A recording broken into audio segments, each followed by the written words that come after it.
Bardavio, ¿crees que sea el momento preciso para empezar las demandas colectivas? ¿O seguimos con la misma línea de hacerlo todo en orden? ¿Hacer las asociaciones, registrarlas debidamente y después proceder? ¿O la pregunta anterior?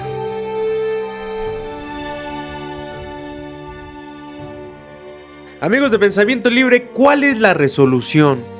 Preguntémosle al que sabe. Es un gusto siempre tener al abogado Bardavio, siempre en pro de los testigos de Jehová y ex testigos de Jehová. Bienvenido, Bardavio. Muy buenas tardes aquí en México. Muchas gracias, querido Neri, por nuevamente invitarme a tu magnífico canal que tanta ayuda y labor social y preventiva hace en ayuda de muchas personas, ¿no? Y además contigo, ¿no? Que tengo pues cierto cariño, ¿no? Por lo que me has dado la oportunidad muchas veces de explicarme mi pensamiento jurídico en esta actividad que no es de activista, sino profesional en la ayuda de mis clientes, que son en definitiva la Asociación Española de Víctimas de los Testigos de Jehová y varios de sus, digamos, de la cúpula, ¿no? de la Asociación Española, como son el presidente, su secretario, que vamos a hablar de la sentencia ahora, y también de un particular que era el administrador de redes sociales. Así que muchas gracias.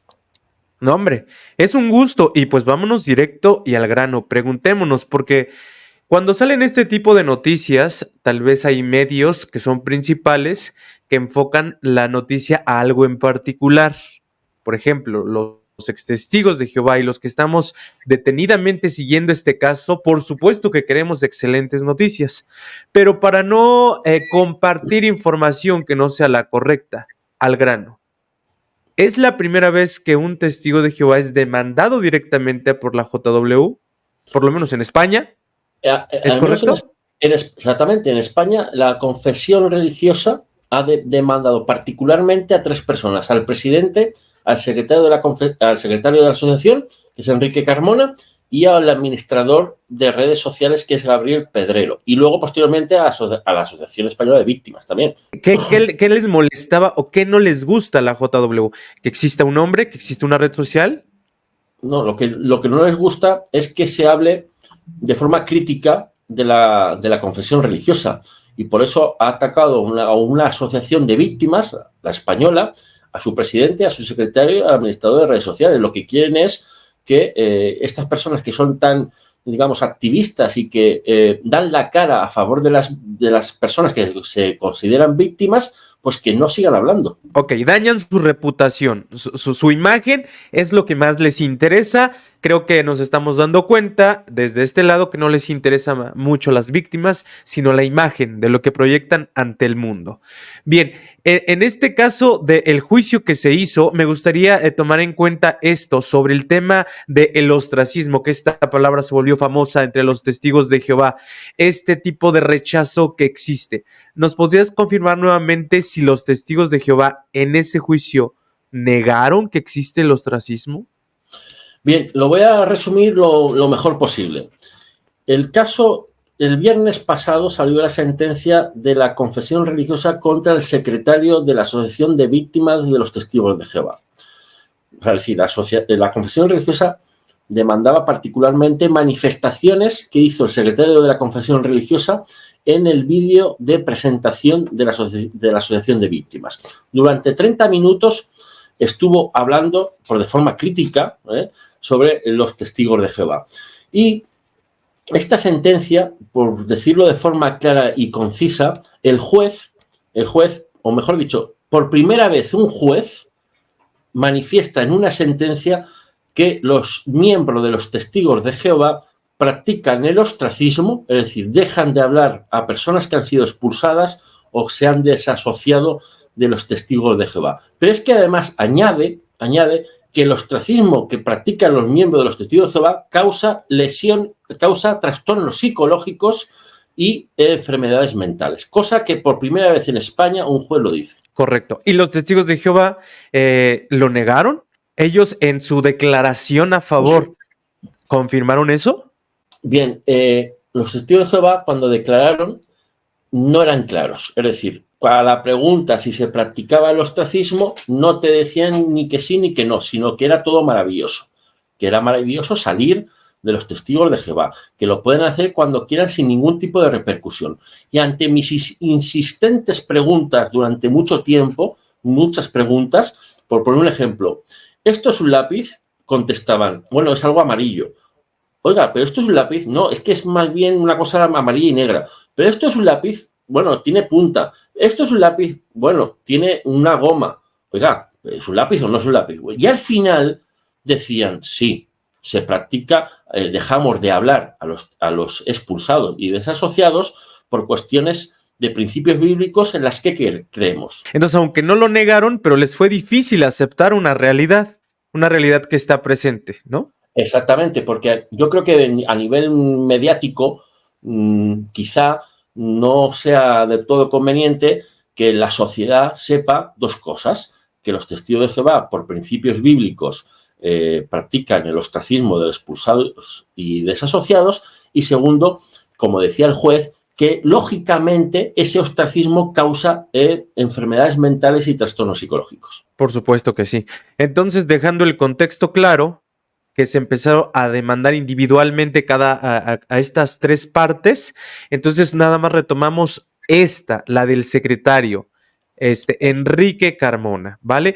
Esto es lo que ayudó también y Enrique lo ha compartido. La forma en que expresó la presentación ayudó muchísimo, algo que los testigos de Jehová lo saben bastante bien. ¿Cómo es un testigo cuando habla ante las autoridades? Pues yo en mi vida profesional, después de 16 años que he hecho actualmente como abogado, nunca me había encontrado con testigos tan reacios a contestar de forma clara a una pregunta. Me costó intelectualmente mucho esfuerzo y mucha explicación al juez del por qué preguntaba ciertas cosas al objeto de que adquiriera sentido las manifestaciones de Enrique Carmona. Es decir, eran testigos que para nada contestaban claramente a mis preguntas. De hecho, muchas veces me decían, ¿me puede volver a formular la pregunta? ¿Me la puede repetir la pregunta? Sin embargo, a las preguntas de su abogado, directamente y de forma muy fácil, contestaban de forma muy clara. Ah, correcto. Bueno, déjame agregar este punto. Es que las personas que hablan ante los medios de comunicación son personas que ya son parte de este marketing de testigos de Jehová. No ponen a hablar a cualquier testigo de Jehová de a pie. Los preparan y así es que ante la cámara es la mejor amabilidad, saben todo y entonces yo creo que en esta ocasión declararon los testigos de Jehová de a pie, algo Sí, que no se había visto. Y de hecho, y de a pie, pero de hecho, una parte de los que declararon por su parte, por parte de la confesión religiosa, una parte importante, quizá la mitad, eran ancianos. Ok, eran ancianos de congregación que de alguna manera siguen siendo testigos de Jehová de a pie. Bien, recuerdo que anteriores pláticas, en anteriores entrevistas, hablamos de las batallas. A veces se va a ganar, a veces se va a perder. No siempre va a ser favorable porque son varias batallas. En esta ocasión, 99% Enrique Carmona fue fallo a su favor. ¿Es correcto? ¿Habrá más batallas? Sí, yo diría que más que 99 sería 97, por no decir 99, que suena como digamos, demasiado exagerado. Yo diría 97 o 95. ¿Por qué? Porque en 30 minutos de manifestación en el vídeo de presentación de la asociación, que tiene 66.000 visitas en el canal de la propia asociación de víctimas, exclusivamente en dos palabras, el juez entiende que se vulnera el derecho al honor. Sin embargo, en 29 minutos y 30 segundos, cuando Enrique Carmona habla de que se practica ostracismo social, de que el ostracismo social causa enfermedades mentales, que los testigos de Jehová mienten ante las autoridades, que los testigos de Jehová ocultan abusadores y que los testigos de Jehová realizan incumplimientos legales, el juez entiende que no se vulnera el derecho al honor, sino que se está ejercitando de forma clara y proporcionada la libertad de expresión. Es decir, ante todas esas manifestaciones que acabo de decir, el juez entiende que están dentro de la libertad de expresión, de forma ponderada y proporcionada. Y solo por una pequeña frasecita, que voy a explicar ahora, se le condena a una cantidad, creo que bastante desproporcionada, en relación a los minutos que habló. Entonces, de alguna manera, Enrique va a tener que pagar esa parte.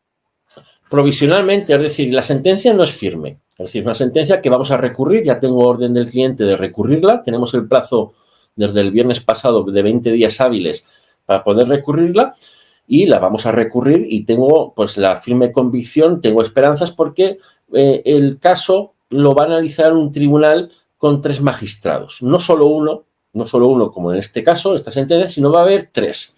Va a haber 3, lo cual aumenta las posibilidades de que se entienda mucho mejor lo que quiso decir Enrique Carmona y tengo, no fe, sino tengo la convicción jurídica y profesional de que esos 3 magistrados en el futuro van a dictar una sentencia estimatoria, o mejor dicho, sí, estimatoria en relación a que no se ha vulnerado en nada, absolutamente nada, el derecho al honor de los testigos de Jehová. Y es que se entiende el miedo de algunos testigos, o sea, tú más que nadie sabes que de repente se dan ganas de hacer asociaciones en todo el mundo, pero el tener batallas con una empresa internacional que es poderosa, por supuesto que a muchos les llega pues este temor que es justificable, pero ahora con esto que bien, que los españoles, nuestros hermanos españoles, como les decimos, pues aguantaron de alguna manera esta batalla y está saliendo la primera victoriosa, porque, o sea, yo, de alguna manera hablando emocionalmente, Enrique Carmona hasta le afectó su salud, porque estamos a la expectativa, no es cualquier cosa. ¿Cómo ves la situación? Enrique Carmona, pues este fin de semana, después de conocer la sentencia, pues hombre, pues todo agita, ¿no? Pero a pesar incluso de ganar al 97%, ¿no? Y evidentemente todo agita y todo puede afectar a la salud porque en definitiva pues se ha perdido un poco de dinero.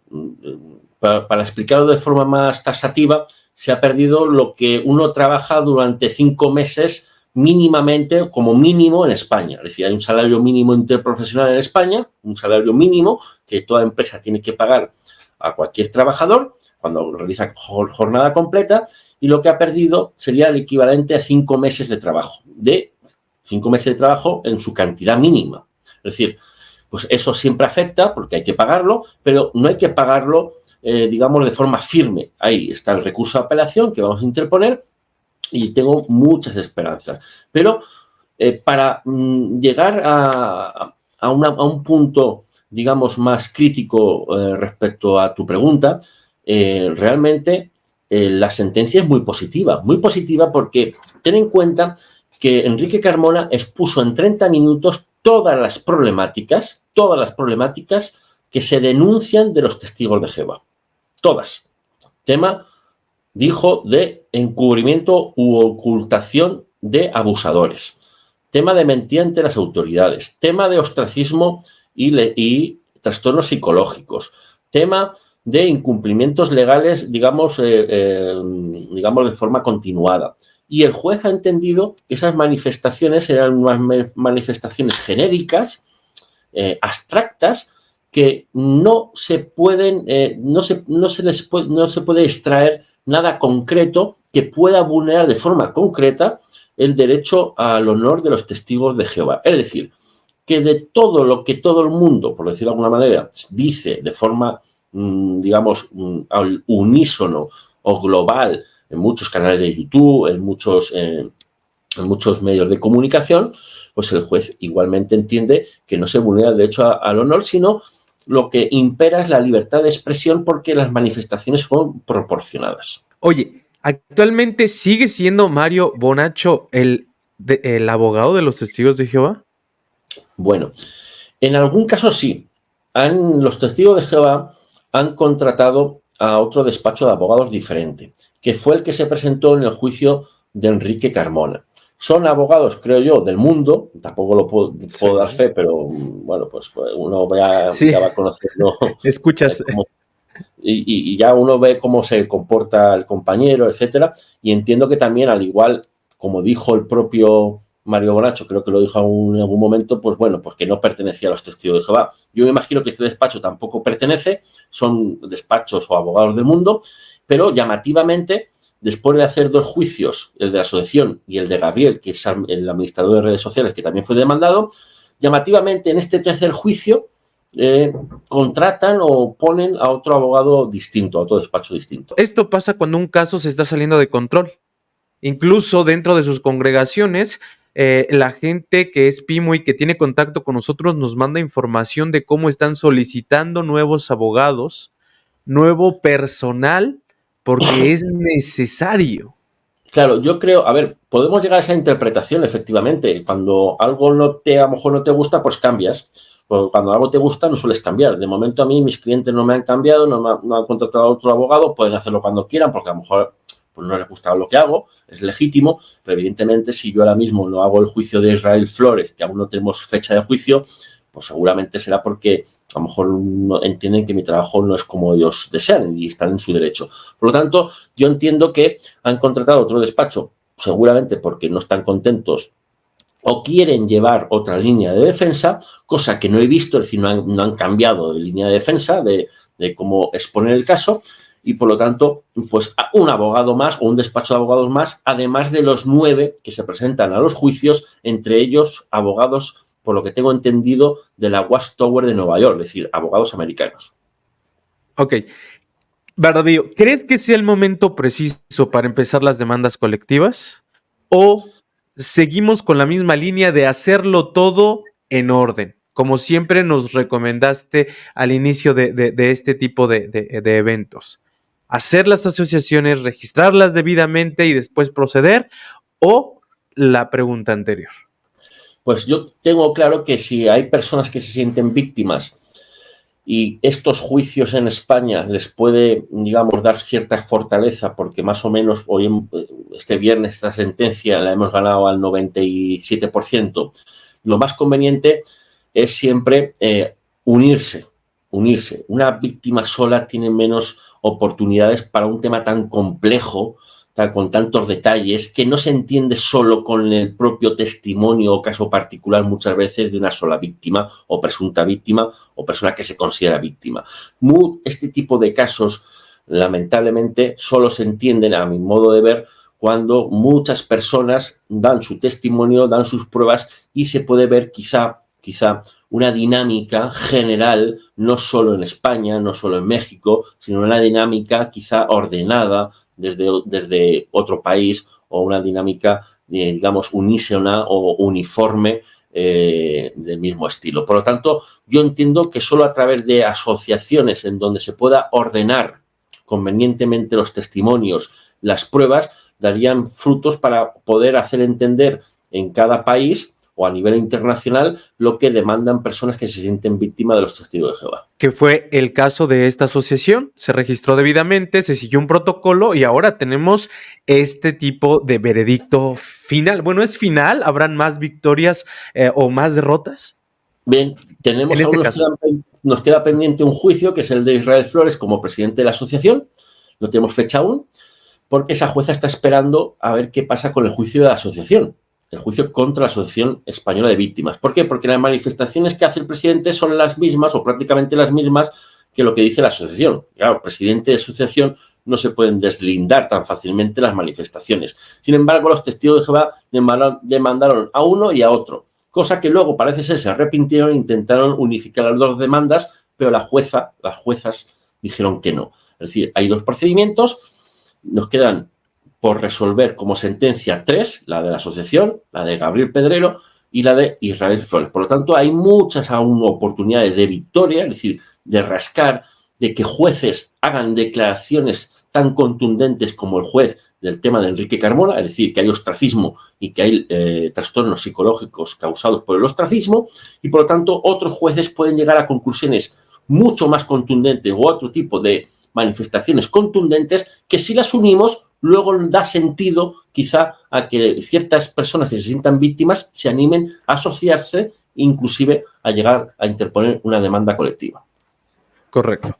Y en caso dado, porque a todos nos encantaría o nos encanta ver siempre la victoria, en caso dado de que haya una derrota, eso nos ayuda como área de oportunidad para poder rectificar ciertas cosas, para poder enderezar esos caminos. Digo, porque seguramente si esto hubiera sido una derrota o hay una derrota ahorita en algún veredicto, pues la gente puede afectarle emocionalmente. Ahora mismo son victorias provisionales y victorias o derrotas si las hubiese, o como en este caso el 1 o 2%, digamos provisionales. Es verdad que el que en España, que es un país serio, se gane o se pierda en mayor o menor medida, puede afectar a personas que se sientan víctimas a hacer una cosa u otra. Pero también es cierto que lo que pasa en España no tiene que afectar a otros países. Es decir, no porque la problemática sea distinta, sino porque las leyes son distintas y los procedimientos son distintos. Ahora mismo solo estamos ante un caso en donde la confesión religiosa reclama su honor, pero en otro país los procedimientos son distintos o a una asociación de víctimas pudiera ejercitar otro tipo de estrategia e inclusive anticiparse. O si fuese demandada, el derecho al honor o lo que pudieran reclamar los confesión religiosa se basaría sobre otras leyes que no tienen por qué, digamos, lo que se ha ganado en España o se haya perdido en España tenga que afectar en México, por ejemplo.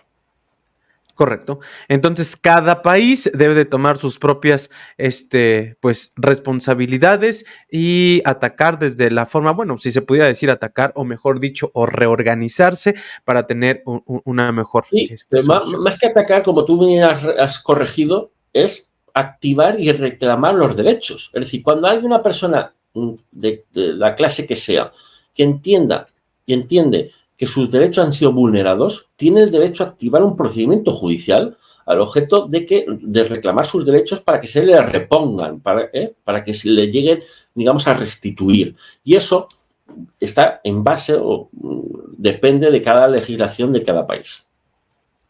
Estaremos muy pendientes, abogado, de todo lo que pase. Ojalá que en los demás países, ahora que se están formando las asociaciones o las asociaciones que estén disponibles, sigan al pie del cañón para poder evidenciar y poder reagruparse y unirse, porque lo que acaba de decir es cierto. Una víctima sola no puede hacer nada, pero en conjunto se puede lograr cada vez más. Muchísimas gracias, Bardavío. Sé que ahorita andamos, pero bueno, y lo que se viene. Así es que seguiremos pendientes. Pues sí, Neri, muchas gracias nuevamente por invitarme. Yo creo que muchas personas de tu canal van a entender el mensaje de esta sentencia, pero también de los procedimientos que hay en España. La cuestión, sobre todo, es que cada persona coja la fuerza suficiente para reclamar sus derechos, porque los derechos, si no se reclaman, nadie, ningún juez y ningún legislador y ninguna autoridad va a ir a buscarle a su casa para reponerle en sus derechos. Por lo tanto, solo cuando una víctima reclama sus derechos, el Estado y la ley y los jueces tratarán de reponérselo. Qué interesante es eso. Hazlo valer. Muchísimas gracias, abogado, y nos vemos en las siguientes entrevistas. Hasta la próxima.